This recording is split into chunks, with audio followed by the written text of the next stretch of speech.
Welcome back to Crystal Clear. I'm Fox. With the conclusion of escapism, we now have a good idea of our B team that's going to storm Homeworld's quarters in an attempt to rescue our heroes. Bismuth, Greg, Lion, and I assume, Peridot and Lapis. Come on, you can't leave those two out for a massive mission like this. Who's going to dish out the deadpan sass and boastful one-liners if they're benched? Greg? No, way too nice. Peridot's absence especially brings about an interesting question. How does Steven expect Bismuth, Greg, and Lion to go from Earth all the way to Homeworld? It's not like there's any working ships on the planet currently. Not to mention he's trapped in a prison tower with Connie. So they couldn't have Steven pink diamond his way into requesting a ship to pick them up. So what's the game plan? Are they going to trick out Greg's van into an awesome spaceship so he can literally drive it into White Diamond's heart? Is Lapis going to reform in the neck of time and fly them to Homeworld, everyone holding on to dear life? Are they going to take an Uber?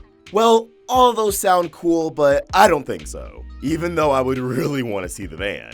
I think the key to the B team's destination lies in exploring various potential plot points previously shown in the series, each providing a slightly different outcome in the narrative, but all I welcome. So let's dig a little, see what these methods of transportation are. Of course, spoiler warning, in case one of these predictions ends up as the reality and you hate us forever. Okay, so let's start with something at their disposal, quite literally in Steven's front yard, Blue and Yellow Diamond ships.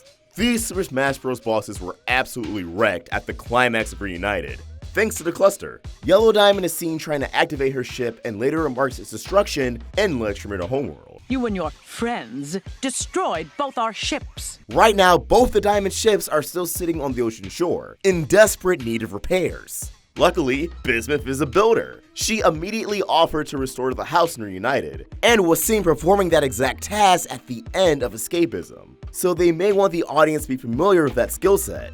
Ideally, she's the one who could fix the ships with a little elbow grease. Actually, Bismuth's ability to repair things will be a recurring theme in this Crystal Clear. It may not be too far-fetched that Bismuth can inspect the diamond ships and pinpoint what exactly needs to be spruced up or replaced, potentially finding substitutes with either earth materials or the temple itself. If building is in Bismuth's nature, she can definitely work something out. Should Bismuth be able to repair both ships and pilot them to Homeworld, assuming her and Greg have no issue in fist bumping into autopilot mode, not only would this reunite Yellow and Blue Diamond with their ships, but it sets up the chance to view a completed Diamond match. In the Battle of Heart and Mind promo, White Diamond docks her ship on top of Pink Diamond's, partially forming a long-awaited sight to behold. Bismuth, Greg, and Lion appear as if they haven't arrived by the time this happens, so they could show up for support only to aid the wrong side. White successfully assembling Gemkind's Exodia. Alternatively, due to how both ships were damaged, there's a chance Bismuth could do a little mix and match, fusing various parts of both ships into one, with hints of yellow and blue. This would symbolize unity between the two diamonds, as it looks like they're getting into a little scuffle at some point during the season finale. However, if they reconcile, this ship could highlight teamwork, banding together to protect Pink Diamond, aka Steven. Depending on how much suspension of disbelief the show wants us to indulge in, the Diamond ships are huge, a much bigger task than rebuilding Steven's house. So this may not be a viable option due to time. This leads me to our next option, and one that was actually set up in the beginning of the season, Nephrite's dropship. If you guys remember when Steven returned home at the end of Lars' head, Pearl states the following. We'll never get that dropship to fly and we're losing time! Aha! While Steven and Lars were on Homeworld, evading the diamonds and hiding out with misfit gems, our core crystal gems and Greg were trying to fix the aircraft Nephrite and her crew came to Earth with, in hopes of making it fly. Unfortunately, they lost hope, but I think that's because they were missing a key component, or should I say, a key member, Bismuth. None of the gems emerged with the skills necessary to repair a ship. At most, Pearl's self-taught, but we all remember how her attempt at creating a spaceship went. Peridot and Lapis were off at the barn. They caught word of Steven being on Homeworld, yet somehow didn't connect the dots that he was in trouble, so we can assume they weren't involved in helping repair the ship. But Bismuth? She's the right one for the job. And if she can't repair the diamond ships, she can at least exploit them for any resources needed. Perhaps even use those parts to make Nephrite's ship faster, as it is from Era 1, and assumably can't keep up with the likes of the roaming eye. With Greg tagging along, he's already been through this rodeo once before, and can guide Bismuth through what they already attempted during Steven's first visit to Homeworld, and get the ship working faster than before. Should Peridot reform off screen? Because we're likely going to learn how they get to Homeworld once they already arrived, due to the Steven perspective. She also can give a helping hand. Friendship and Adventures in Light Distortion showed Peridot is familiar with the intricacies of Homeworld transportation. Plus, I'm just completely in love with the idea of Bismuth and Peridot being best friends. What's great about this is that Nephrite and her gang would finally return to Homeworld, and depending on this episode's outcome, finally be healed by all 4 diamonds. I know a bulk of fans want Nephrite to become a crystal gem, but this could be a good resolution to her arc. Regardless, she's a part of Pink Diamond's court, and had intimate bonding with Steven, so I don't think she'd turn on her heroes. She just needs to return home and figure herself out of it. Let's say Nephrite's dropship still isn't the most optimal solution, due to the time it would take to fix or how long it would actually take to get to Homeworld. There's one more thing Bismuth can repair and might be the safest bet.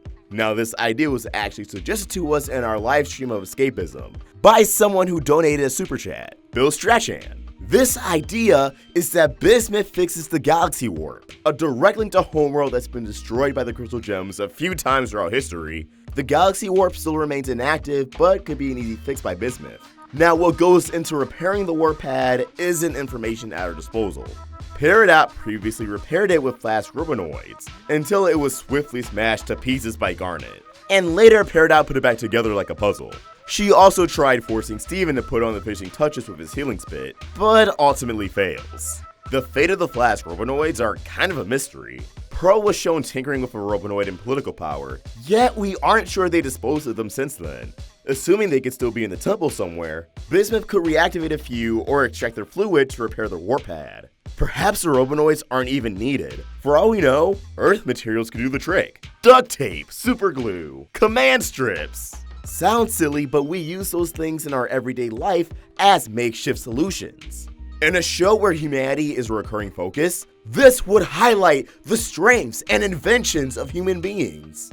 As exciting and instantaneous this is, it also opens up a can of worms. Bismuth, Greg, and Lion would have to travel Homeworld on foot, which may not be smart, especially if and when they need to escape. That warp pad could be destroyed in seconds. Speaking of escape, who's to say the warp pad's restoration wouldn't lead to random Homeworld gems fleeing to Earth, in a possible panic during White Diamond's inevitable tantrum? Interesting storyline for sure, but these are factors the characters themselves should weigh. Now, let's say Bismuth's handy-dandy skills aren't the solution. What are some other ways they can make it to Homeworld? Well, we have Lion. Our favorite, magical, immortal Pink King of the Jungle may roar his way to their destination. We all know Lion's capable of creating portals and teleporting all over Earth, and even Pink Diamond's moon base. So who's to say he can't portal everyone all the way to Homeworld? Well, there's an immediate issue with this everyone's going to jump on. Lion does not have the stamina to travel all the way into another galaxy. Every trip to the moon base has wiped him out, needing him to rest and get his energy back up. Even with dire stakes, I just don't see Lion being able to get the B team to Homeworld. However, I mentioned him for the final option we're going to explore, Lars. Last time we saw Lars of the Stars, him and the off-colors were stuck in space, at one of Yellow Diamond's asteroid mines, trying to obtain plutonium deposits for the Sun Incinerator, in order to repair the Nova Thrusters and return home. We never followed up on this mission, and as a huge Lars fan, I'm obviously going to over-speculate and shoehorn him into the plot. The B team could go through Lion's main, and out of Lars' head, explain the situation of what's going on, and Bismuth can even help them repair the ship. From there, everyone heads to Homeworld and comes to Steven's rescue. With the speed of the Sun Incinerator, they'd also have a great means of escape, hyperspeed out of there and return to Earth relatively quick. And with the Sun Incinerator being equipped with weapons, such as the lasers we saw in Jungle Moon, they can even go toe-to-toe with the Diamond Mech. It all works out, right? Well, this has its own holes as well. Steven is very much someone who keeps information on a need-to-know basis. Bismuth and Greg likely have no idea of Lars' situation, or his connection to Lion. Lion could clue in Bismuth and Greg motion to enter his main, and they work things out from there. But your mother and mine illustrated that Garnet had to shapeshift down to Steven's size just to exit Lars' head. Bismuth and Greg may be too large to go through Lars' head. and without the proper information at their disposal, I shudder to think the outcome of them forcing their way out of Lars' head. Not to mention, this would exclude Lion, and even Greg if Bismuth realizes she has to shapeshift down to get to Lars. The end of escapism had Greg and Lion observe Steven's distress signal for a reason. They're going to be a part of the entourage on Homeworld. I have a strong belief we'll see Lars in the finale, especially if they want a top reunited ensemble. But I don't think it'll be through this method. It sounds good on paper, but quickly falls apart. Out of all this, the warp pad or dropship check out, and I'd be surprised if one of them weren't the solutions chosen. But what do you guys think? How do you see Bismuth and company making it to Homeworld? Let us know in the comments below, or you can tweet your theories to us at Roundtable Vids. For my own hot takes, you can also find me at OstricVox. We're also on Instagram. Help us grow and do more at the Roundtable by becoming a member of this channel or supporting us on Patreon. Get behind the scenes access and other exclusive perks. Link in the description. If you enjoyed this video, please throw it a like, share with other theory heads, and if you're new here, subscribe. Hit that bell for notifications to stay in the loop for whenever we upload a new cartoon theory. Thank you for watching, and I hope you have an awesome day. OstricVox, out.